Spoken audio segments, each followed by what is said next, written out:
안녕하십니까. 오늘은 북한의 국가 보위성이 이례적으로 기자회견과 또 여러 가지 매체를 통해서 북한의 김정은 최고 존엄을 특대형 테러를 하려고 했다는 서식을 직접 공개하면서 그 진상을 폭로했습니다.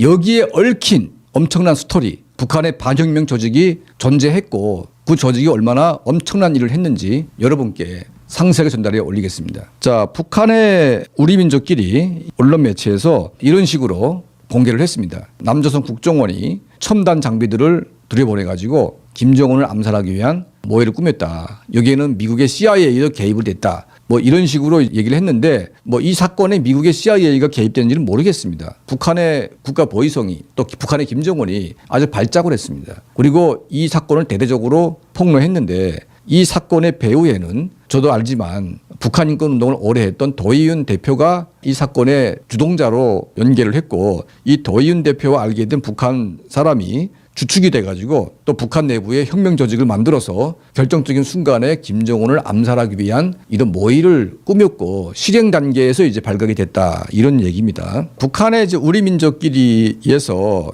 김성일이 직접 출연했습니다. 지금은 아마 국가보위성 지하감옥에서 공개 처형당했겠죠. 이 당시에 이 친구가 나와가지고 남조선산 삼성 판형 컴퓨터를 보내주고 인터넷 상에서 반공화국 모략자들을 열람할 수 있는 이런 방법들을 알려주고 또 구체적인 테러 방법, 조직 방법 이런 것들을 이제 알려주었다. 이렇게 이제 주장을 했습니다. 이 북한이 공개한 이 김성일의 양력을 보게 되면 1971년생이고 뭐 지식은 중졸이라고 그러는데 이건 내가 본 데는 거짓말인 것 같습니다. 왜냐하면 중졸은 북한이 없습니다. 의무교육이라고 되어 있기 때문에 최소한 고등학교 졸업해야 됩니다. 그리고 중졸인 사람을 해외로 보내지 않습니다. 출생지는 평양시고 사는 것도 평양시 대동강구역에 있었고 어떤 대학의 특수인쇄연구실 노동자로 되어 있는데 이 친구가 이제 해외로 파견 나왔다가 해외에서 도의윤 대표를 만나가지고 반체제 인사가 되는 겁니다. 그리고 이제 이 사람이 북한을 왔다 갔다 하면서 다시 북한에서 나올 수 있는 뇌물을 주고 왕래를 했고 나올 때마다 도의윤 대표 만나가지고 김정은을 암살하기 위한 여러 가지 작전을 했다. 이런 얘기를 하고 있습니다.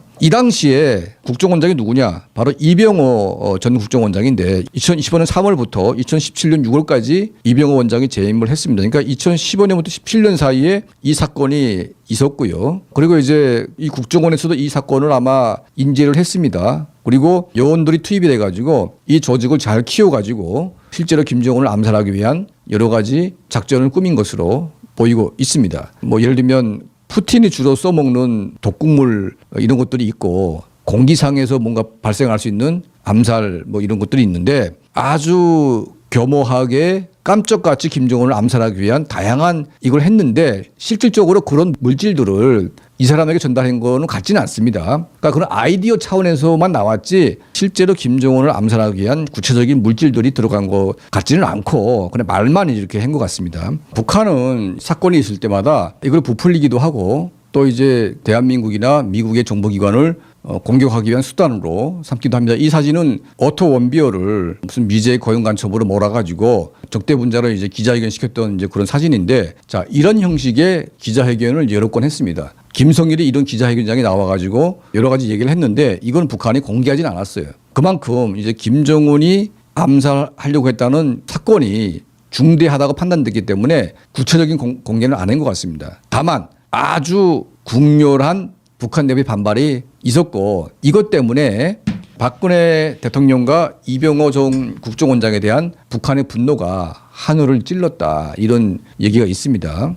이 두 분 다 문재인 정권 들어와 가지고 감옥에 갔습니다. 그러니까 북한 김정은 정권이 오더를 내린 거죠. 박근혜 대통령을 탄핵시키고 김정은 정권을 몰락시키려고 했던 박근혜 정부의 국정원장들은 전부 다 범죄자로 몰아가지고 감옥에 집어넣는 것. 이거는 문재인이가 했지만 문재인이가 사실은 박근혜 대통령이나 대한민국 국정원장들에게 무슨 이렇게 억한 심정이 있습니까? 이들은 국가를 위해서 북한 정권하고 싸운 죄밖에 없는데 왜 문재인이가 이 사람들을 그렇게 중호했는지를 알 수가 없습니다. 저는 문재인 역시 거의 간첩과 비슷한 수준이라고 보기 때문에 그렇게 이해를 해야 문재인의 행동을 우리가 알 수 있을 것 같습니다. 얼마나 북한이 분노했냐. 그리고 문재인 정권이 북한의 우중을 떠받들어 가지고 박근혜 대통령을 뇌물죄로 그리고 이제 뭐 이병호 전 국정원장에게는 국정원 돈을 청와대 상납을 했다. 이런 죄를 뒤집어 씌워가지고 완전히 엮어가지고 감옥에 다 집어넣습니다. 그러니까 김정은 입장에서 보게 되면 자기를 죽이려고 했던 박근혜 정부의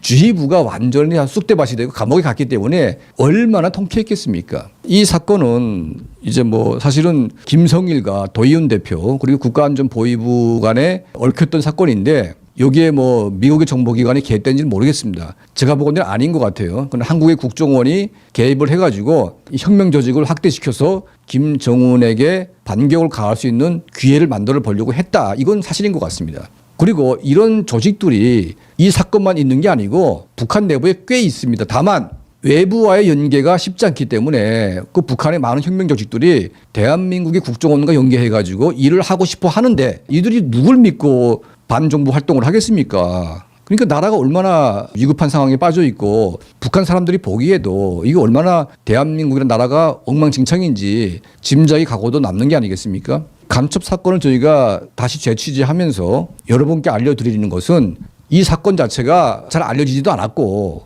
그리고 이게 얼마나 중요한 사건인지 잘 모르기 때문에 저도 과거의 사건이지만 다시 리마인드해서 여러분께 이러한 사건들이 있었고 이병헌 국정원장을 포함한 박근혜 대통령이 왜 이런 고난을 겪었는지에 대한 이 뒤의 배경을 여러분께 설명을 해드리고 있습니다.